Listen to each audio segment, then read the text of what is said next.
که موږ استعدادونه نه درلودلی. زه چې کله کپتان شوی یم ما تقریبا 40 تقریبا 50 کسانو ما لکانو باندې تقریبا ډیبیوز کړي دي. ډیبیو مطلب چې ما میچونه پکې چا باندې ون ډے چا باندې ټیسټ چا باندې ټي 20 چې مطلب د هلکان ایکسپیرینس دي کرکټ سره. چې کله مشال صاحب چیرمین و چې کله د یو خبر هم داسې په سوشل میډیا کې مې زیاتره کېده چې ازغر لوبغاړو ته موقع نه ورکېده دا وخت چې کله دا کنټرکټ جوړولې نو 50 لوبغاړي نشن ټیم لوبولی نو هغه یو دم دا تاسو کړي څه دي مله خو تا دا فکر کوئ چې ما په چا باندې میچونه نه دي کړي ما په هر چا باندې ټي 20 چا باندې ټیسټ ځکه چې هر هلک دغه انټرنیشنل پریشر وګوري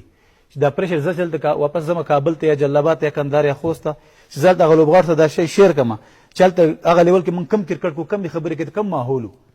نو ما داسې ډېر لوبغاړي راوستي دي تقریبا تاسو سرچ کولی شئ په ډېر زیات مې ډیبیو ځکه کړی دی چې دا راشي اوس نن سبا ته وګورئ داسې پلیران دي چې چا به نیشنل ټیم کې یو میچ کړی لیګونو ته ځي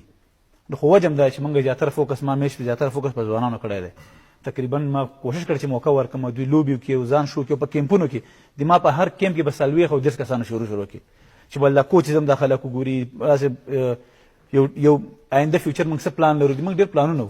دا دې کې شک نشته موږ پلیران اندر موږ آینده ښه پلیران لرو ماشاءالله انشاءالله د 15 کاله بعد به موږ افغانستان ټیم ما زه پوهېږم چې زیاتره به تقریبا 80% نوی ټیم